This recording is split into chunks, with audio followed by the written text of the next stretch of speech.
Welcome to the Achievable FINRA podcast. I'm Tyler, the founder of Achievable, and we have affordable courses for the FINRA SIE, Series 6, Series 7, 63, 65, and 66 exams with industry best pass rates.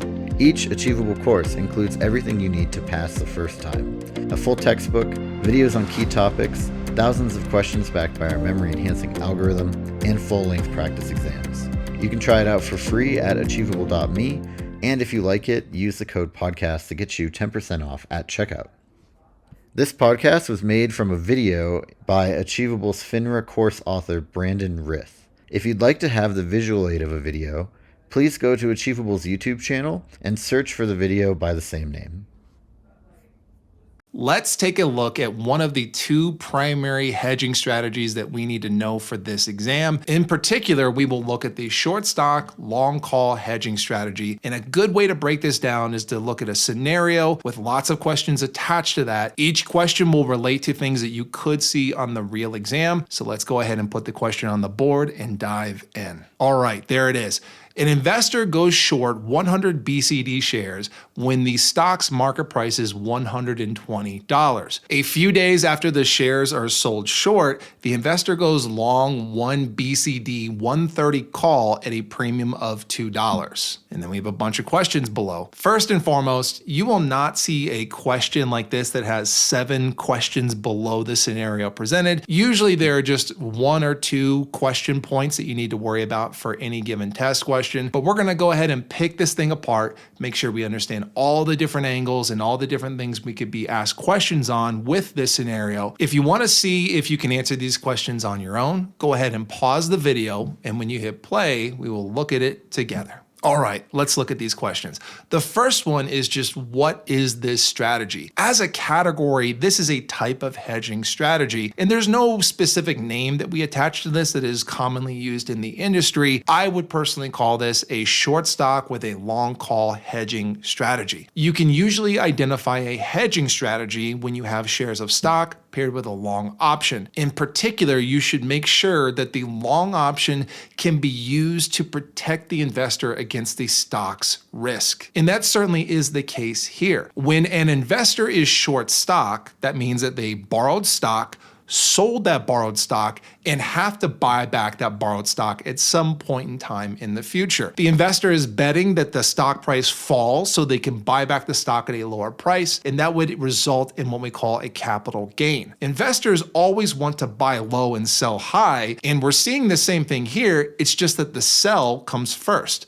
We want to sell at a high price and then buy back at a lower price at some point in time in the future. Now, with that being said, this helps us get to the second question, which is, what is the market sentiment? This is basically asking what we think the investor hopes to happen with their positions in place. With any hedging strategy, the stock is going to be the most important part of the overall strategy. Now, this investor sold short at 120. Best case scenario, the market price falls all the way down to 0, and they're able to buy back that stock for nothing and then give those shares back to their broker dealer. If that were to occur, the investor basically bought stock for nothing and sold it for 120. It's just that the order was reversed. The sale at 120 came first, and then they bought back the stock for essentially nothing. At that point, the investor has a $120 capital gain that they can attribute to the stock position, and multiply that times 100 shares, that is a $12,000 gain overall. But one thing we need to remember is that we have an option in play too. If the market price were to fall all the way down to 0, we need to ask ourselves what would happen with the long 130 call. Long calls provide the right to buy at the strike price. So this investor has the right to buy BCD stock at $130 per share. Now, this should be pretty obvious, but if the investor has to choose between buying back stock for nothing or buying back stock for 130, they're going to buy back stock for nothing.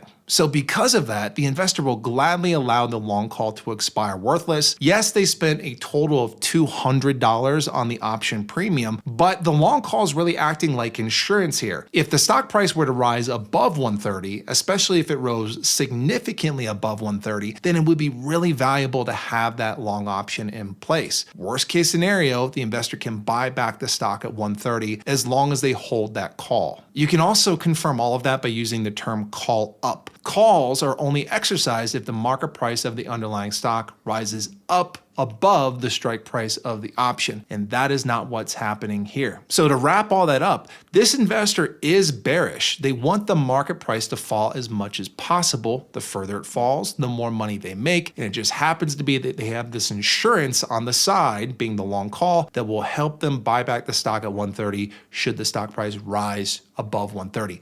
But bottom line, this is strictly a bearish strategy. The rest of the questions we have below are all math-based questions that are best to approach with a T-chart unless you are really confident with doing this in your head or maybe using another system that you've learned. I'm a big proponent of the T-chart because it keeps your numbers straight, and our T-chart looks like this. We have plus and minus columns in a stock in an option row. Before we even attempt to answer one of the remaining questions, let's go ahead and fill out the T-chart based upon what happened in the question posed above. The investor sold short stock at 120, so we will put 120 on the plus side in the stock row. The investor went long the 130 call for a premium of 2, so we will put a 2 on the minus side in the option row. And that's it for what we were given in the scenario. The remaining questions give us scenarios we'll need to think about, and we'll put additional stuff into this T-chart, but right now this is all we need. Let's go ahead and dive into the first question, which is maximum gain. Maximum gain is one of a few of these hypothetical type questions you might see with options where you kind of got to think big picture. The stock market can go up, it can go down, it can stay flat. The best way to approach something like this when you have a stock position paired with an option is to first think about the stock. Remember what we said up front, the stock position is our dominant part of this strategy. So let's think about what would be the maximum gain should we just have the stock in front of us. A short stock position has its maximum gain when the market price falls all the way down to 0. That gives the investor the opportunity to buy back the stock for nothing and locking in the best possible gain they could obtain with that short stock position. The last thing we need to do is factor in the option. We have to ask ourselves, at a market price of 0, what happens with the long call? And we've already gone through this. At a market price of 0, that call is not going to be exercised. It will expire worthless. And we can confirm that with call up. Calls are only exercised if the market price goes up above the strike price of the option, and that is not the case here. So that option will just simply expire worthless, and the investor will buy back the stock at 0. It is a bit weird plugging in a 0 into the T-chart, but that's what we need to do. The investor would buy back the stock for nothing, so we'll put a 0 on the minus side in the stock row. And that's all that happened. Sold short stock at 120, bought it back for 0. Yeah, they paid $2 per share for a option premium, although that option was never exercised. Once we put everything together with a 120 on the plus side and a 2 on the minus side, that leaves us with a net 118 on the plus side. There are 100 shares involved, so we'll need to multiply that number times 100. So the maximum gain here is $118 per share, or $11,800 overall. Next, we'll go to maximum loss. We will approach this the same way we did with the maximum gain question. We're going to focus first on the stock. What would be the worst case scenario for a short stock position that's established at 120? Well, we already know if we want the market to fall to make money, that means that we're going to lose if the market price starts rising. And there is no ceiling to the market. So the market could go to 150, 200, 500, 1,000.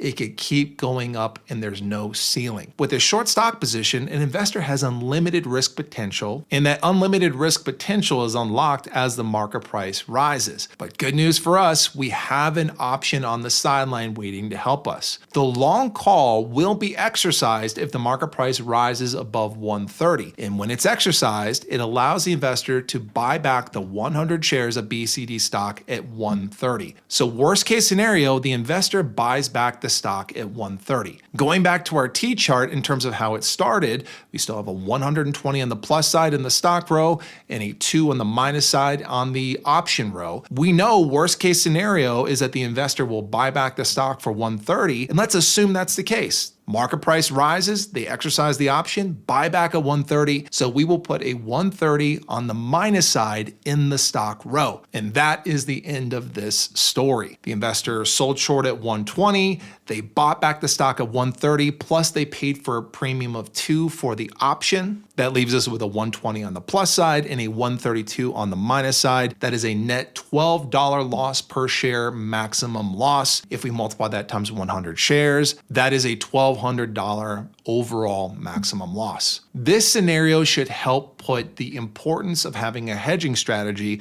when you're afraid of risk with your stock position in place. For a $200 premium overall, the investor reduced their maximum loss on the stock position from an unlimited risk potential to a $1,200 risk potential. And that's why the analogy of saying that a long option acts kind of like insurance for a stock position is totally on point. It's not fun paying your premiums for insurance, but you are certainly glad that you have it if something goes awry. The next question is break even. Let's go ahead and scrub our T-chart and get back to where we started. Break even is reflective of a market price where the investor is no longer making or losing any money. And if we think about what's happening with this scenario, the investor establishes a short stock position at 120 and then buys some insurance with that long call for a premium of $2 per share. So essentially that insurance puts them in the hole right from the very beginning. They are down that $2 per share premium right from the start, and they need to make that money back in order to get back to zero. The only way they can make that money back is through the stock position. If the market price were to fall to 118, the investor locks in a $2 per share capital gain. They sold short the stock at 120, bought it back at 118. That $2 capital gain will then offset the $2 premium paid for the long call, bringing the investor to a break-even point. The T-chart is your best friend for a break-even question like this. If you can just establish the T-chart in terms of where we start with the 120 on the plus side and the 2 on the minus side from the very beginning, then the question is, in the stock row on the side that is blank, we just need to think about what number could possibly go there that would give us a balanced out T-chart. When we have the same number on both sides, then we are at break even. The good news about the exam that you're taking is that it's not a number you need to pull out of thin air. You're going to have 4 numbers in front of you. All you need to do is plug in each of the 4 numbers they give you and see which one balances out the T-chart. And there's only one number that'll do that here. When 118 is plugged in, we have a 120 on the plus side, a 120 on the minus side, and we have officially confirmed we are at break even. The last 2 questions focus on market prices, so we have to assume that the market price goes here and just think through what would happen if that were to be the case. The first question is,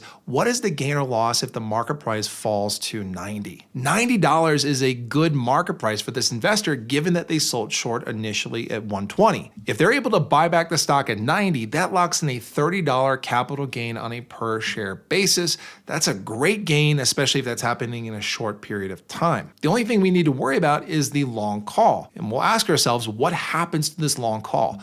Well, calls are only exercised if the market price rises up above the strike price. That's call up. And that is not what's happening here. The market price is well below the strike price of the option, so that call will expire worthless. And if you think about it, it should make sense. The investor doesn't need that insurance to buy back the stock at 130. They can simply buy back the stock at 90 and make a pretty good gain. And if we go back to our T-chart, we will place a 90 on the minus side in the stock row, and that is the end of this story. The investor sold short the stock at 120, so we go 120 on the plus side, and then we have a 92 on the minus side. The investor bought back the stock for 90 and originally bought that long call for 2. So with a 120 on the plus side and a 92 on the minus side, that leaves us with a net gain of 28. That net gain is on a per share basis. Overall, with 100 shares involved, that would be a $2,800 capital gain. All right, last question. What is the gain or loss if the market price rises to 140? Well, at 140, this is not a good scenario for the investor. They sold short at 120,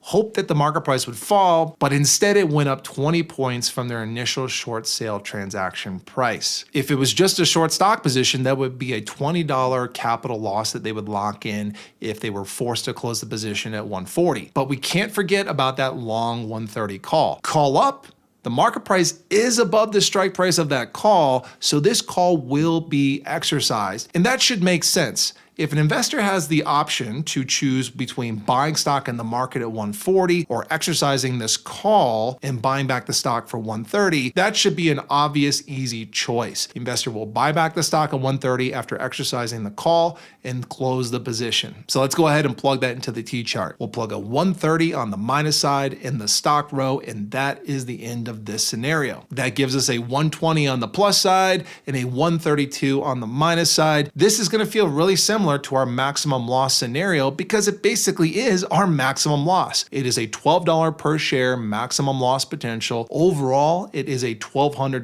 loss at any price, whether it's 130 or any price above that. The investor locks in their maximum loss of $1,200 at that point. And that brings us to the end. Hopefully this video helps you with hedging strategies in general, specifically short stock, long call strategies.